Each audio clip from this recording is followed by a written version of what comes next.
You have to be the hero of your own story, and you can do that. 90% of it is just showing up. Get there and start working. Like, you're not going to feel perfect every day.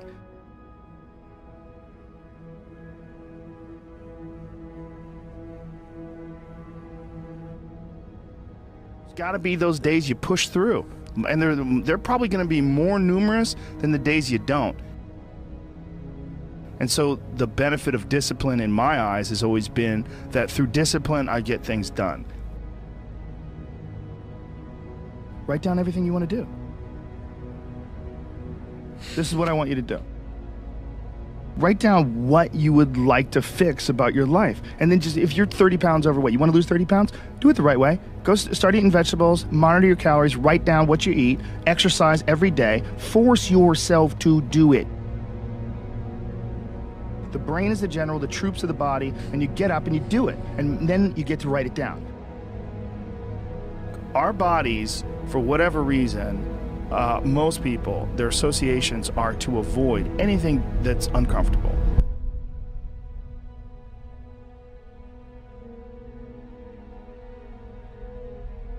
It's so illogical, because when you look at comfort and you look at success and progress and the feelings of accomplishment and of getting past certain hurdles in terms of like how you feel about life, a lot of those are connected to discomfort. Like, discomfort is your friend. It really is.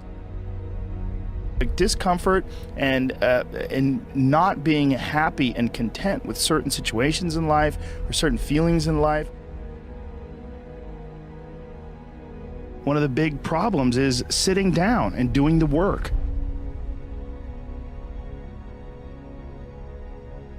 And he labels it like an enemy. He calls it resistance, you know, and that you have to sit down and you have to overcome resistance, and that the pro goes to work. And it doesn't matter if you're sick, doesn't matter if you have kids, it doesn't matter what, you're a pro and you go to work. And that just, it puts it in your head that this is what I do. You have pride in that. And then when you are in front of that keyboard and you look down the count, it says put 1,000 words in. You're doing the work. Yeah. And out of that work, gems blossom. And it's about resistance that people feel when you should write, or you should paint, or whatever you should sculpt, whatever these things are that you pursue. And that there's this thing that comes up that tries to keep you from doing that. This resistance. You're not a hero in your own eyes. You're not someone who you respect.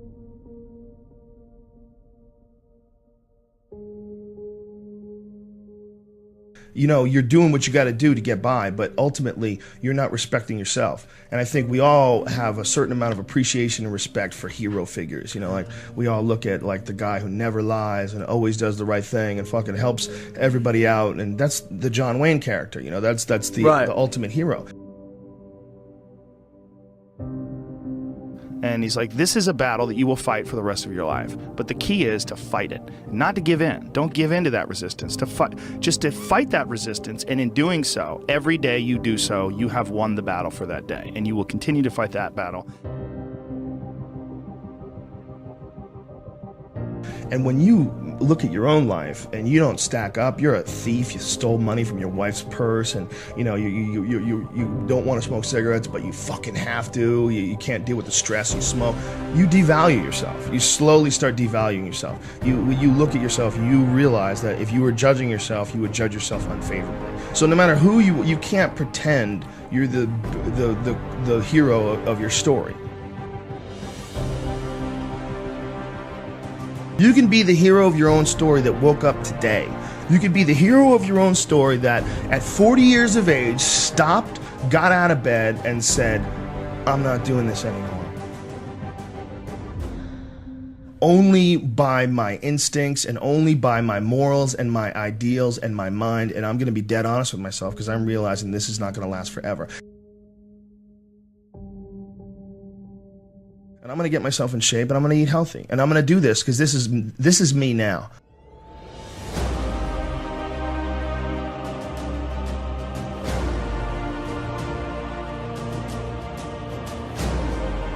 I decide that this is me.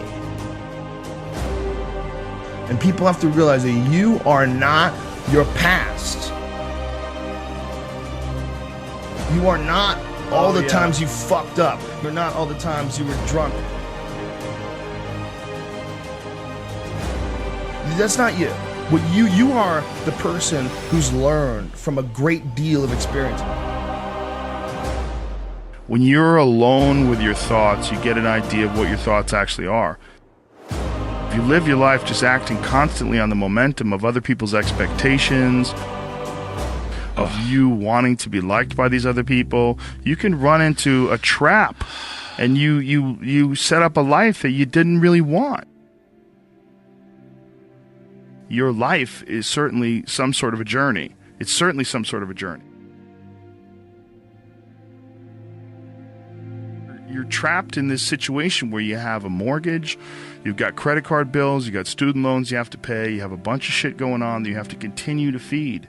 And all that, and especially if you have a family and you have to feed them, oh my goodness. Then you're fully locked in. You can't take any chances whatsoever. And oftentimes people make the mistake of getting stuck. And it is just a tactical mistake, just like it would be a mistake if you got stuck on a video game. Just like it would be a mistake if you followed a map incorrectly and you get stuck in the woods.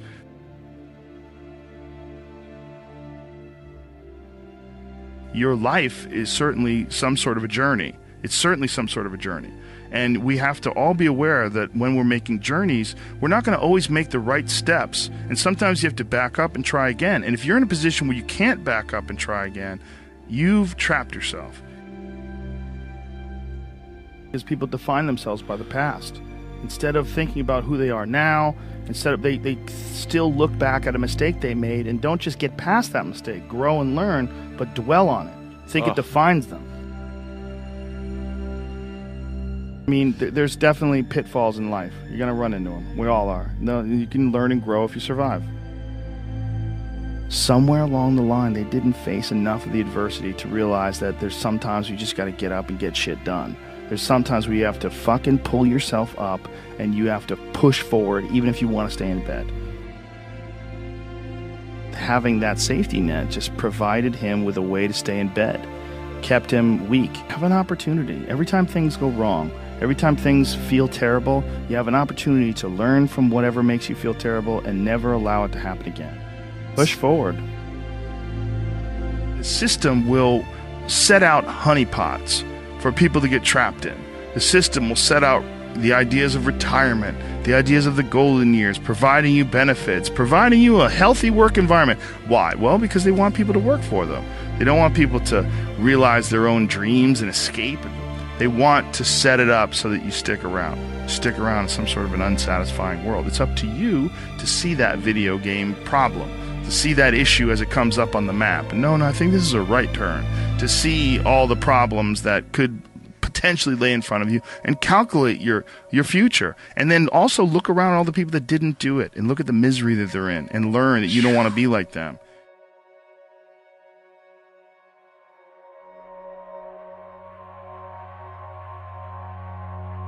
And most people get stuck in these patterns, or they define themselves as a person who doesn't follow through on their ideas, or a person who doesn't pursue their real interests and loves.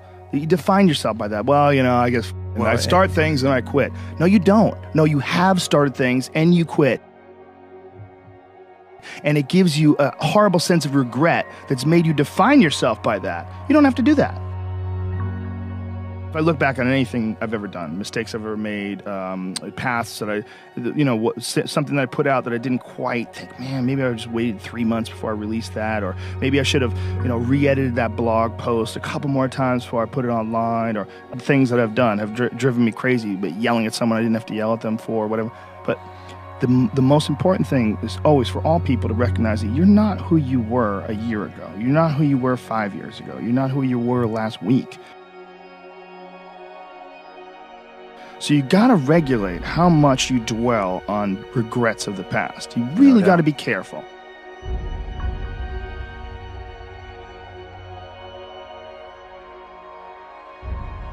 It's also directly proportionate to the amount of hardships that people face in life, their ability to face hardships. And there's a lot of folks that live life on a cushy cloud of marshmallows and bullshit, and then one day something goes wrong. And then look at the people that have kind of taken chances and navigated their way. What did they do differently than you?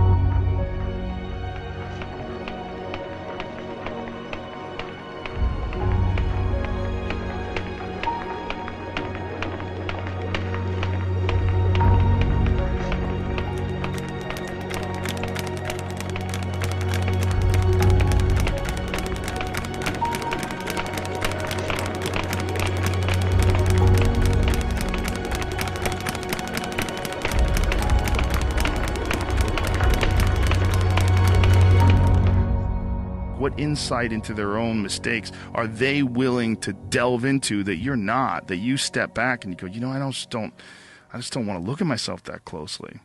But the person who's able to look at themselves the closest is going to get the more rational results. Seize the day. Winning isn't everything, it's the only thing. Do not wait for your ship to come in, swim out to it. When the going gets tough, the tough get going. You miss 100% of the shots you don't take. If you can dream it, you can do it. Wherever you go, go with all your heart. If man has done his best, what else is there? Success is going from failure to failure without losing your enthusiasm. If first you don't succeed, try again. Genius is 1% inspiration, 99% perspiration. I think I can. There's no substitute for hard work. Willing is not enough. We must live the life you imagine. Do or do not. There is no try. Action is the foundational key to all success. Discouragement and failure are the two of the surest stepping stones to success. The cure is not to dream less, but to dream more, to dream all the time. If you don't know where you're going, you will wind up somewhere else. Just do it. I heard those quotes growing up all the time. When I first heard some, I memorized them. Others I wrote down. But not one of them motivated me for more than a day or two. It was a much less inspirational quote that inspired me, from a much less famous person. It was a doctor at UCLA. He said, Steve, you've got inoperable tumors all over your liver. Worst case scenario, you have 5 years to live. And I can't control the cards I'm dealt, just how I play the hands. If you need inspiring words, don't do it.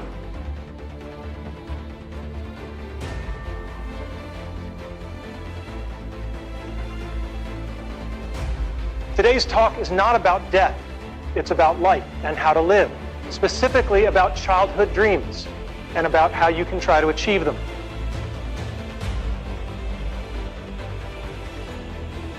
Dreams will come to you. If you live properly, the dreams will come to you.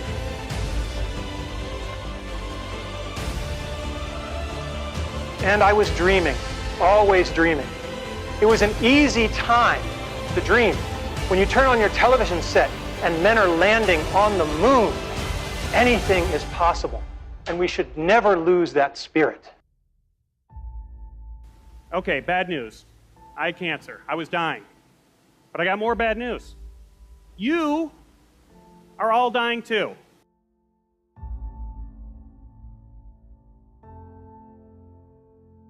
And what are you dying to do? Don't skate forward any further in your life without answering that question.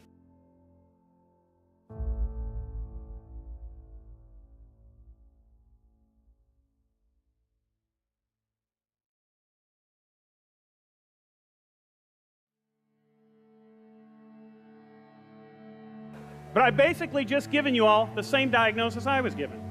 Your time is limited. And that's a real diagnosis, so what now?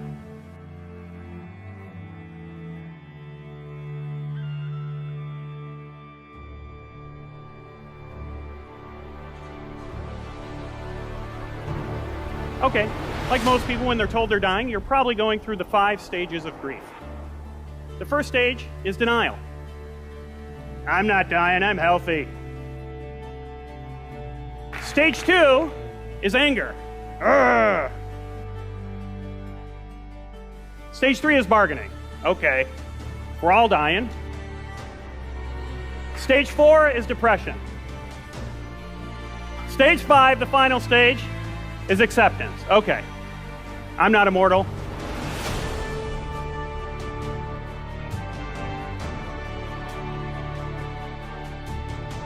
So So what now? Well, let me tell you what I did when I was told I might only have 5 years to live. First of all, I got a lot of advice. A lot of friends wanted to help. A friend of my wife told me that maybe this news would give me a whole new perspective. Someone else told me that I should live every day like it was my last.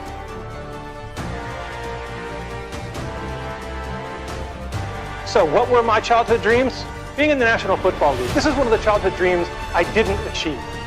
All right? And it's very important to know that if you don't achieve your dreams, you can still get a lot by trying for it. There's an expression I love, experience is what you get when you don't get what you want. The most wonderful thing my parents did was they let me paint my bedroom. I said one day, I want to paint stuff on the walls. And they said, okay. So I had a rocket ship, and we lived in a ranch, so I wanted an elevator. I wasn't sure where it would go. But the great thing is that they let me do it. And they felt that letting me express my creativity was more important than the pristine nature of the walls. The brick walls that are in our way are there for a reason. They are not there to keep us out. They are there to give us a way to show how much we want it.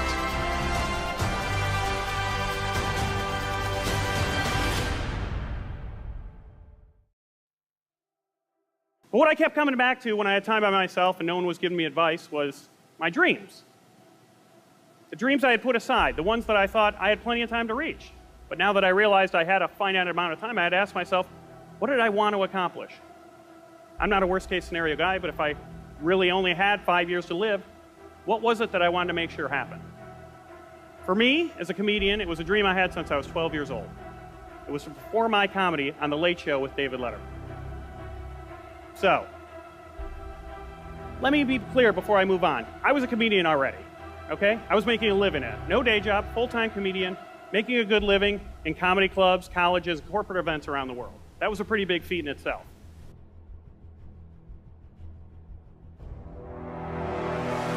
But 6 years into my comedy career, I kind of stopped chasing the Letterman dream. I was waiting for it to come to me. I was waiting for someday, not chasing it anymore.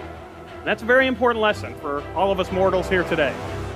Someday isn't on the calendar. Friday, Saturday, Sunday, it's on there about 4 times a month. No someday. But when it comes to our dreams, it's probably the busiest day of the week is someday, right? So learning that lesson, I just decided that I was going to refocus my attention back on that dream. I was going to pull out all the stops, and I gave myself a goal of getting on Letterman within 1 year. I was going to make someday happen. I started yelling my dream to anyone who would listen. Started calling in every favor I was owed. I found out everyone who worked on the show and begged them to help me get an audition.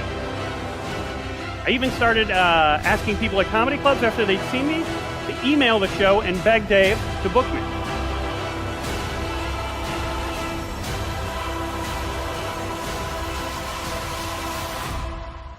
And guess what? I didn't make it. My ironically named deadline came and went. But I was so renewed about my dream and my newfound passion for it, I decided to give myself an extension. 1 more year to get on Letterman. Didn't happen. And then another. Nope. Sounds like bad news, right? Well, it was. I would have loved to get on the show in that first year, but something great happened over those years. Those 3 years weren't spent dying. They were spent living.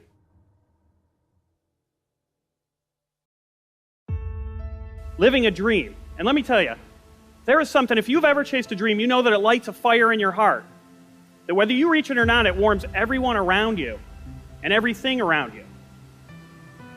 So I decided, you know what? I'm going to keep going. Because that dream is so important. You can't wait for someday to happen. You need to make things go out. Wouldn't the world be a better place if we're all inspired? If the world wasn't full of uninspired people? I know I felt better when I was inspired. But why do people stop chasing their dreams? I don't think people choose to be uninspired.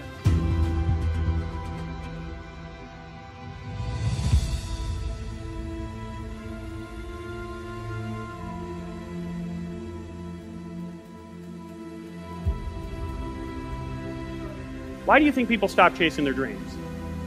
Everyone wants to achieve them. Why do people leave them behind? That was a tough question to answer. I wanted to give her an honest answer, not some cliche response or a motivational line. So I thought about it for a long time. I knew that cancer had motivated me to pick my dream up again, but why did I stop chasing it in the first place? Why does anyone stop? Well, when the answer came to me, it was hard to swallow, let alone spit out and say aloud, but I told her. We're all taught that life is tough. Life's a bitch. Life is hard. But it's not. It's pretty easy, right? It's pretty easy to skate by and go through life, right? We wake up every day, most of us in the world, with a roof over our heads, a big comfy bed under our butts, a fridge full of food. Most of us in the world, especially here in America, never have to worry about starvation or homelessness. We have friends and family that'll help us out when those things come. Those are the things that made life dangerous 100 years ago. Now we complain if life isn't convenient. This isn't a statement on modern society. This is a statement about motivation. Life is easy. It's easy to skate by.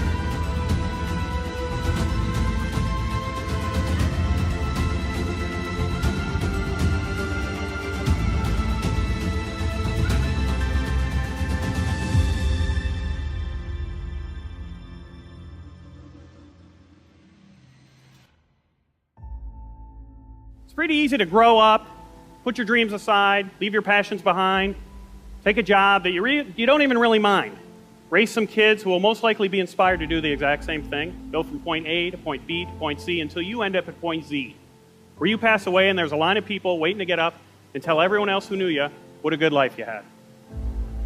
Nothing bad about that, nothing wrong with that, but nothing great about it, nothing inspiring about that.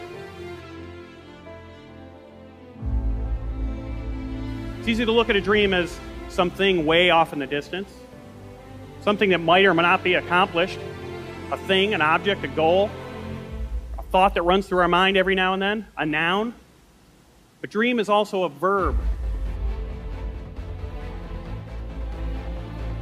It has to be lived, it has to be done, it has to be furthered, it has to be acted upon, it needs to be chased. It's not just an idea or a result. To dream encompasses every step that it takes to get there.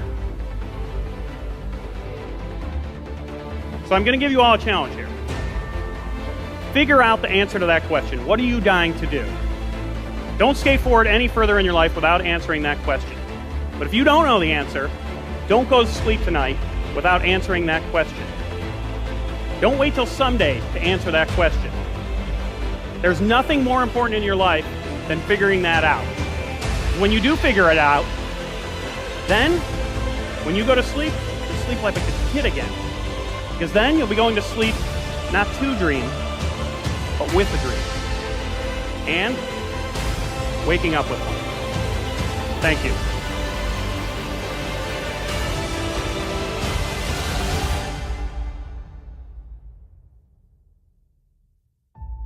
I told you about my dream. I didn't reach my Letterman dream by my deadline. Or my extended deadline. Nope. It took me 5 years. Ladies and gentlemen, please welcome Steve Maison. 5 years of living.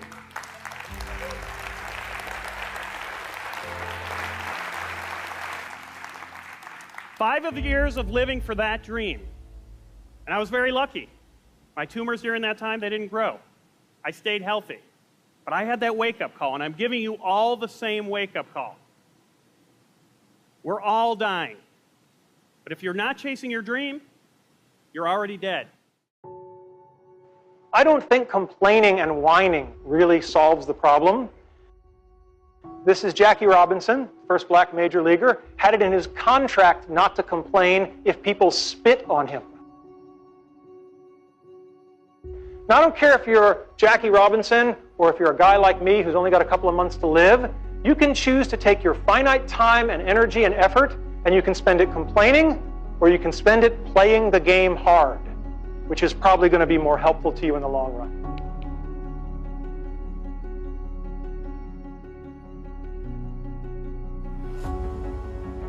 The talk isn't just about how to achieve your childhood dreams. It's much broader than that. It's about how to live your life. Because if you lead your life the right way, the karma will take care of itself.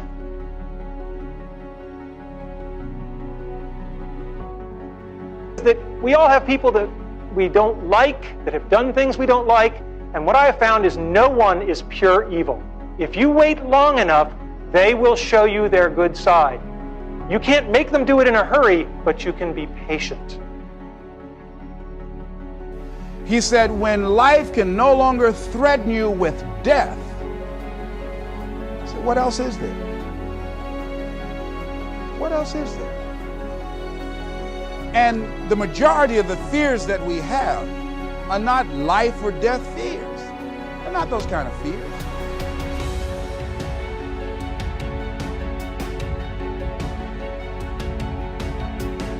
If you want to begin to move, you've got to clear your mind of all the unnecessary luggage and baggage that's weighing us down. I couldn't move, I couldn't think about what am I going to do to get out of this situation because I was so concerned about what happened and what he did to me and how bad it was. I was so stuck in that I couldn't even focus on what I should have done.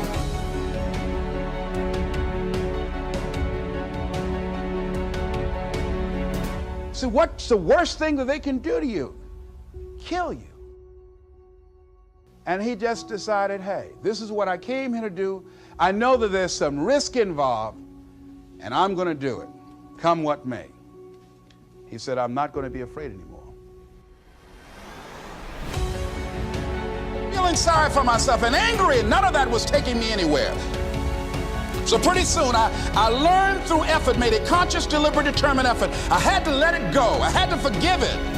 Let it go and begin to focus on developing myself. And I say to you, you're going to have people to do things to you. Things are going to happen to you. And the most important thing to do is to harness your will and let it go. And move so you can grow. So you can get on with your life. It doesn't matter about what happens to you. What matters is, what are you going to do about it? What are you going to do now, Les? This is the instinct that says, you've had enough. This is the instinct that says, you've given it your best shot. You can stand down. You can back off. You can take a knee. This is the instinct that says, you can rest now. Do not listen to that instinct. Do not listen. That instinct is a liar and wants to bring you down. That's the instinct that's a defense mechanism.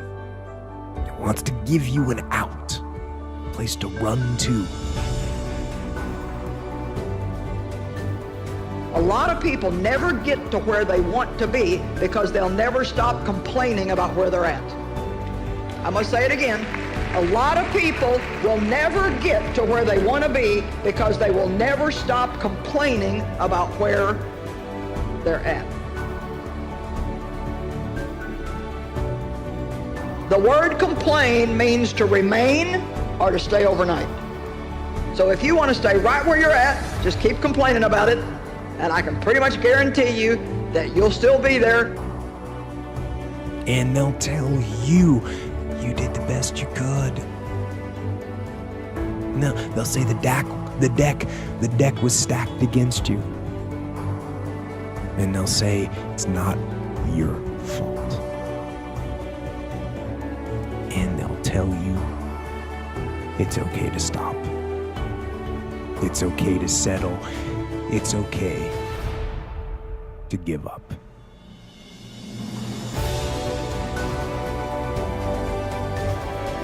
And that is the instinct you need to fight. You need to push back, to smash into the ground.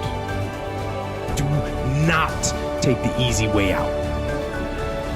Do not give up based on instinct. If you are forced to stand down, to retreat, so that you can rebuild and reattack, so be it. but make that decision based on logic, not on the instinct of surrender and defeat. Get up. Go. Fight on.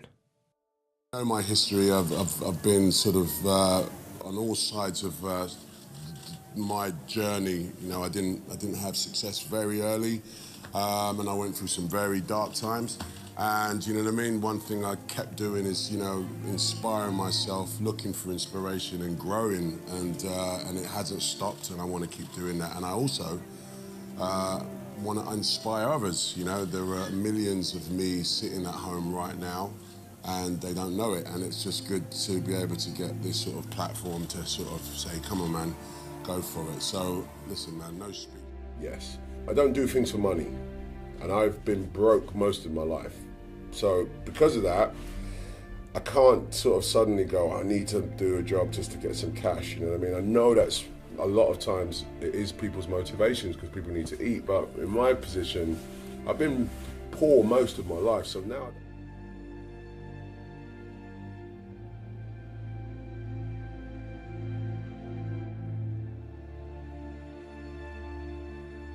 I think my imagination has always kept me going, you know what I mean? You know, just imagine myself collecting awards, just imagine myself, you know what I mean, getting big parts, imagine myself working with the greatest actors. My imagination was the one, like, you know what I mean, like, you know, when you not overthink it, but you just kind of like, yeah man, I see myself driving that car one day, and I get that.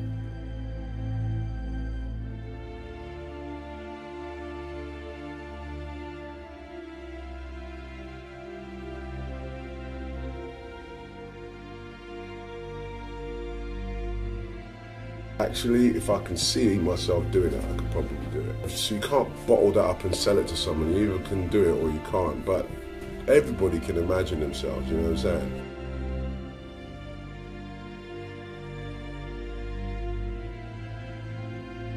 I mean, it's important not to give yourself boundaries, which we can do quite easily, okay? People talk about aiming for the skies. Sometimes even aiming for the skies is intimidating. Just don't give yourself boundaries. Your sky and my sky might be different, you know what I mean? But neither of us will touch the sky if we give ourselves boundaries, you know what I mean? Whatever your sky is, whatever your biggest dream is, I might have already touched that, you know?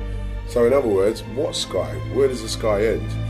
I'd rather people go, you know what, I'm not gonna restrict myself to going, I can only do this, or I can only do that, or I have to do it this way, or I have to do it that way.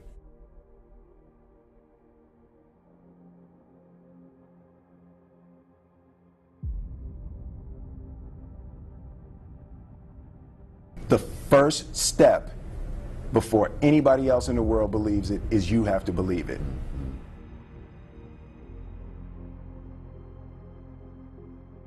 There's no reason to have a plan B because it distracts from plan A.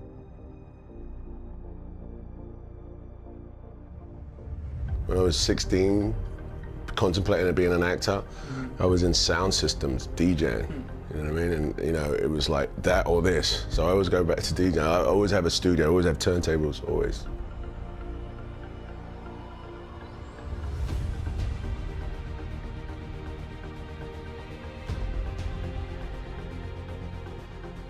Been doing it a long time, you know what I mean? And there was a drive to be famous, to be, you know, that pinnacle, to be that guy.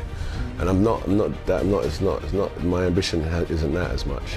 You know what I mean? Good work, keep working. So it'll be hard for me to sort of like suddenly be like, you know, oh, I'm lifted up by this wonderful life that I have. I love it, but you know, my feet are on the ground, you know, it's work, it's a job.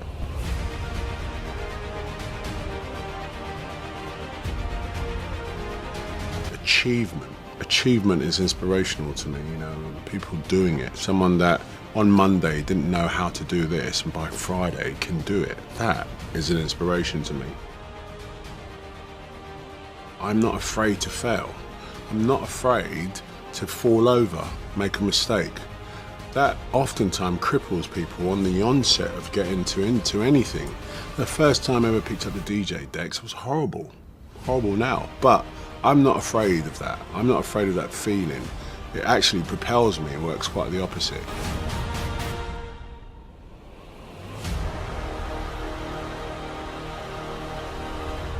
But I really loved to do it. So I just said, I want to do what I love, you know what I mean?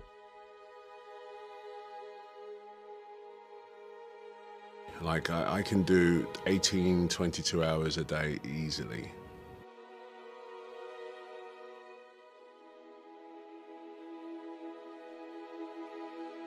It's definitely one of those components to me as a human being, my makeup, my genetics, that allows me to actually keep moving.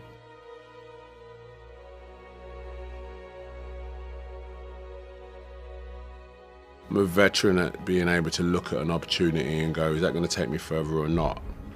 You know, some people don't have that. You won't. It's something you develop. You know, that's why most times out of 10, any head of a company has been doing it for a long time, because they inherently can make a decision in the blink of an eye.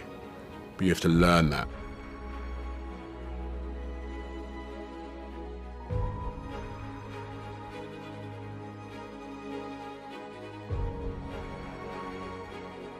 The other thing that's important, I think, is to keep your head down. You know, keep your head down. Like when I swim, I've got 25 laps, guaranteed if I look up and start counting those laps, I'm petered out by 15.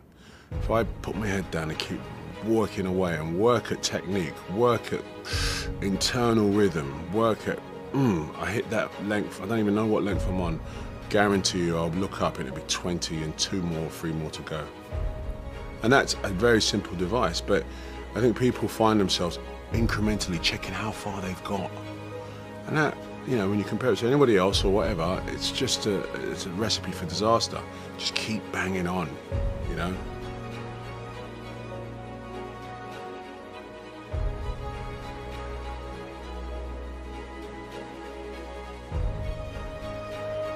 Mountain climbers will probably tell you the same thing, you know, there's no point looking. The difference between climbing 100 feet and climbing 500 feet is a point of view. You won't know you're at the top until you get there, pal. And that's what you need to remember.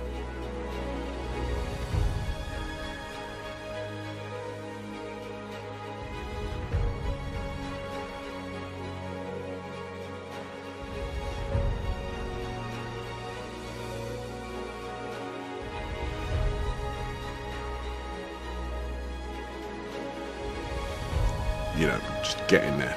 Just don't look down.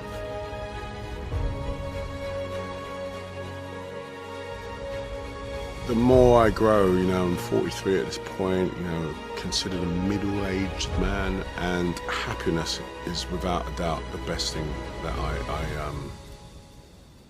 strive for. Health and happiness, kid you not. I couldn't, any of it means nothing if I'm not happy about it.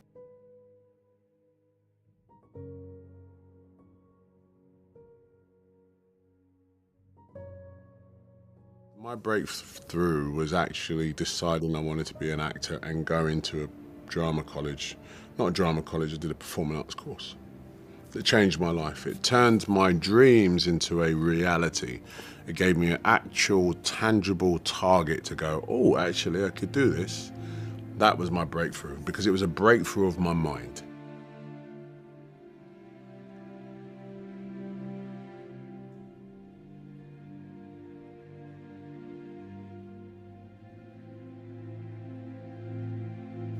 That was my biggest breakthrough. Of course, there have been numerous breakthroughs over my career and my life, which I'm all proud of, but none so much as that realization that I want to be an actor. To thrive in whatever you do, please understand your terrain. Know what your target is. Don't guess it. Be as clued up as the next man, because that's your petrol. That's your fuel to get you moving. If you don't know where you're going, what your targets are, you're never going to get there, period. Work hard, sleep less.